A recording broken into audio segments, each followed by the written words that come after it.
Malaya dressed the kids and took them to the roadside and put them in a vehicle. I'm about 80% sure I know who was driving the vehicle. I know who was in the vehicle. And before they realized what happened, things blew up so quick. For nearly 2 months, the case of 6-year-old Lily Sullivan and 4-year-old Jack Sullivan has dominated headlines, triggered a massive manhunt, and broken hearts across Canada. But now, the RCMP's final report, made public just minutes ago, has sent shockwaves through the country. Long suppressed evidence, controversial investigative decisions, and damning behavioral patterns have come to light, forcing the public to reevaluate what really happened on May 2nd, 2025, in Lansdowne, Nova Scotia. This is no longer just a missing persons case. It is now officially a criminal investigation, and the details emerging are darker than anyone imagined. Shortly after 11 a.m. on Friday, May 2nd, 2025, Nova Scotia's Provincial Dispatch Center received a frantic 911 call. 6-year-old Lily Sullivan and her younger brother Jack were missing. Their mother, Malaya Sullivan, reported that the 2 children had vanished from a stretch of dense woods near Lansdowne Road, a routine case of lost children, until it wasn't. Within hours, dozens of RCMP officers, specialized canine units, forensic teams, and civilian volunteers swarmed the forest. Estimates now put the total search effort at over 12,000 man-hours, grid-searching every conceivable nook and cranny. Investigators even sent drones into unstable mine shafts and inspected wells and septic tanks. Yet no clothing, no backpacks, not even a shoe, nothing that could be definitively linked to Lily or Jack. The only potential clue was a small rubber boot print, which forensic analysts could neither confirm nor dismiss as belonging to one of the children. An RCMP sergeant later summarized the frustration. "We covered that forest shoulder to shoulder. We didn't just comb it, we saturated it. And still, there was no trace of them. No disturbance. No sign of anyone having been there. How do 2 young children simply vanish without a trace?" As the hours turned into days, it became clear this was no ordinary missing persons case. Unknown to much of the public at the time, the Sullivan household had already drawn the attention of Child Protective Services, CPS. In late April 2025, just days before Lily and Jack vanished, CPS had conducted a welfare check. The agency's concerns were serious enough that, following the disappearance, CPS legally removed the couple's infant daughter, Meadow, from the home. Malaya had reportedly violated a court order by fleeing with Meadow to a Mi'kmaq reserve at Shubenacadie. When asked about the case, Nova Scotia's Minister for Children, Scott Armstrong, offered a cryptic statement. "We have no idea where these children are, and we should focus on helping them and finding them." Yet behind closed doors, the system was already on high alert.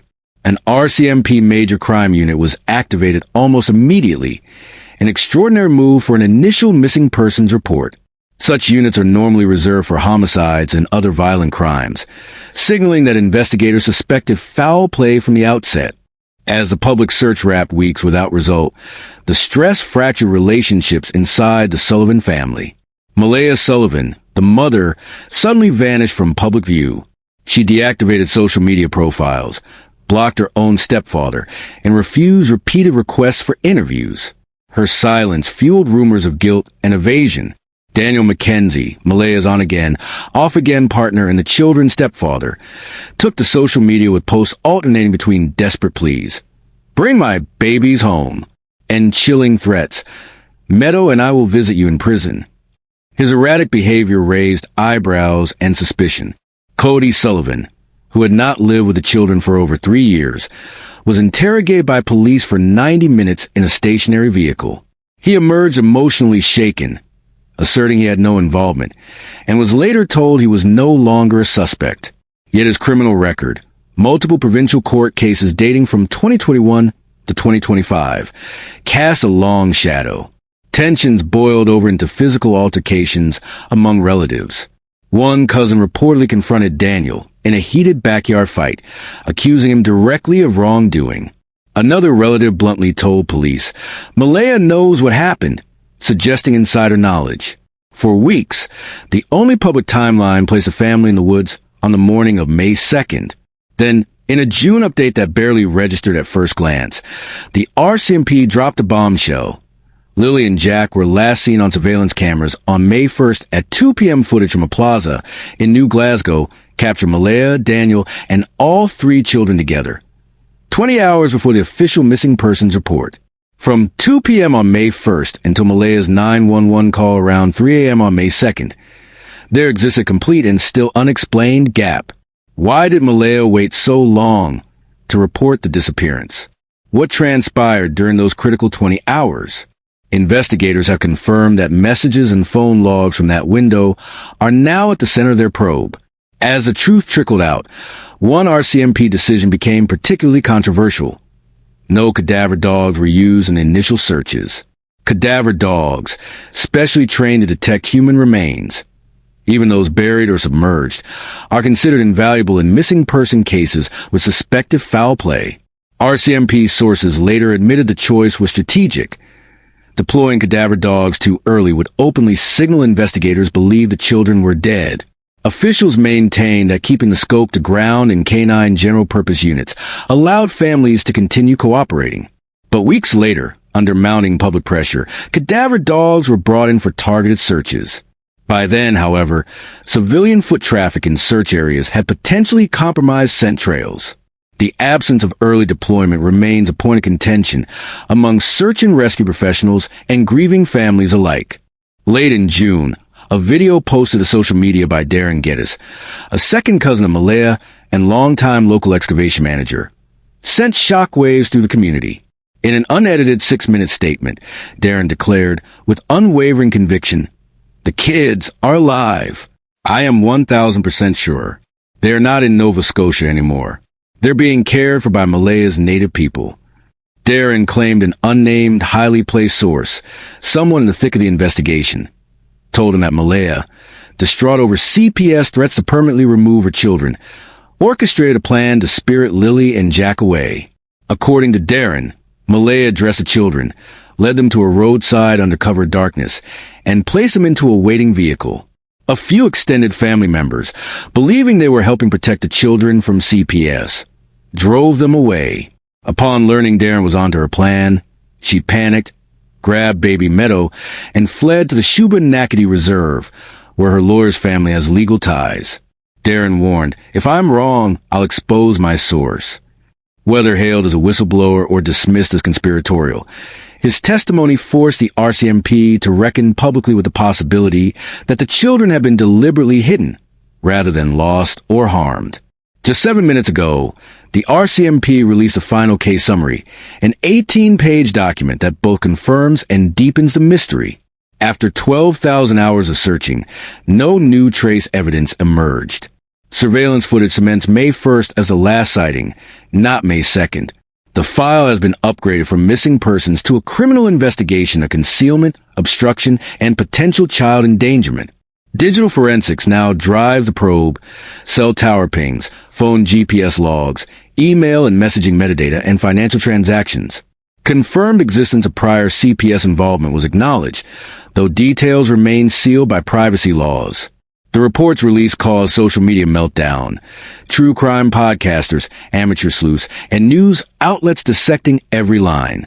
Yet even now, 8 weeks after the first 911 call, Lilly and Jack's fate remains unknown.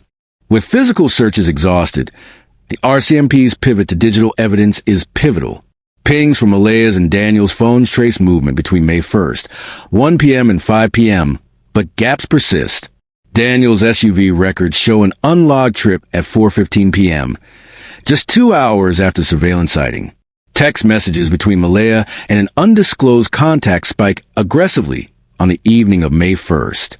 A modest transfer from Malaya's bank account to a rural Nova Scotia credit union on May 1st at 8 p.m.